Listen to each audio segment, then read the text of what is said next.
Kitabu cha Yakobo kiliandikwa na nani?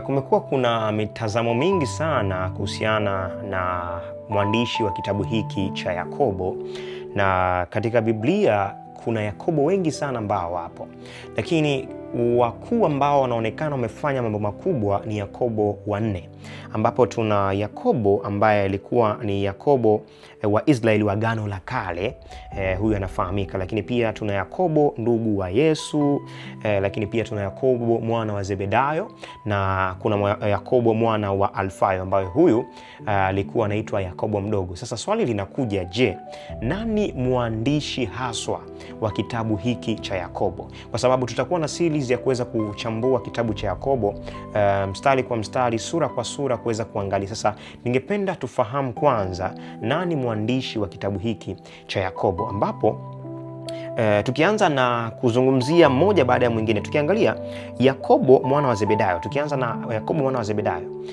huyu hawezi kuwa mwandishi wa kitabu hiki. Kwa sababu gani? Kwa sababu katika maandiko, ukisoma kitabu cha Matendo sura ya 12 mstari wa kwanza mpaka wa pili, utaweza kuona habari zake. Huyu aliuawa kabla hata kitabu hichi kuweza kuandikwa, cha kitabu cha Yakobo, ambapo Herode aliweza kumuua kwa upanga. Kwa tunaweza kuona kabisa huyu tunamtoa kwenye listi. Kati ya wale Yakobo wanne ambao nimesema kwamba ni wa muhimu, tunamtoa kwenye listi. Tunabaki na Yakobo wa tatu, ambao kuna Yakobo mwana wa Alfayo. Sasa Yakobo mwana wa Alfayo, Biblia haijaonyesha kwa wazi kwamba huyu anaweza kawa ni mwandishi wa kitabu hiki, kwa sababu tukiangazia kitabu hiki cha Yakobo, aliyeandika kitabu hiki alikuwa ni kiongozi mkuu wa kanisa la Yerusalemu huko mbeleni. Sasa tunakuja kuona kabisa huyu Yakobo mwana wa Alfayo hakuwa na sifa hizo, lakini pia Biblia haijaweka wazi moja kwa moja kuhusiana na utambulisho wake na namna ilivyoweza kuishia kuhusiana na maisha yake. Lakini pia tuna Yakobo mwingine ambaye huyu ni wa Israeli, ambaye huyu tukisema Yakobo Israeli ni jina ambalo alipewa baada ya kuweza kupigana na malaika, kwamba hapa lazima apatikane mtu. Akaambiwa, sasa jina lako utaitwa nani? Jina lako utaitwa nani? Au jina lako ni nani? Kaweza kubadilishwa kutoka kwenye Yakobo mpaka Israeli. Sasa huyu Yakobo wa Israeli, huyu ni wa Agano la Kale, mwana wa Isaka na mwana wa Rebeka, lakini pia alikuwa na pacha wake ambaye ni Esau, ambao historia inaonyesha katika kitabu cha Mwanzo. Ukiweza kusoma pale utaweza kuona habari za huyu Yakobo. Sasa Yakobo anayebakia ni mmoja ambaye anasemekana na wanazuoni na wanasema kwamba huyu ndiye anaweza kuwa mwandishi wa kitabu hiki cha Yakobo. Kwa sababu gani? Huyu kwanza ni Yakobo ambaye ni ndugu yake na Yesu, ambaye alikuwa ni mtu ambaye alikuwa hamwamini Yesu Kristo wakati akiwa hai.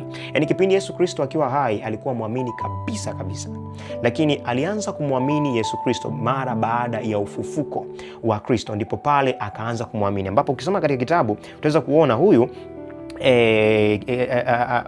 ukisoma katika kitabu cha Yohana sura ya 7 mstari wa 5 utaweza kuona namna alivyokuwa anapingana na Kristo. Lakini pia ukisoma kitabu cha Wakorinto wa kwanza sura ya 5 mstari wa 7 utaweza kuona namna ambavyo iliweza kuandikwa kwamba yeye alikuwa ni miongoni mwa watu ambao walitokewa na Kristo baada ya ufufuko, sababu alikuwa ni ndugu yake kabisa na Kristo. Yani ukizungumzia huyu Yakobo, lakini pia na ndugu yake mwingine anaitwa Yuda na wengine ambao walikuwa ni familia moja ya Kristo, japokuwa Biblia haijaweka wazi kwamba alikuwa ni kaka yake wa tumbo moja, kwa sababu kuna watu ambao wanaamini kwamba Bikira Maria aliendelea kuwa bikira mpaka kuzeeka kwake, mpaka kufa kwake.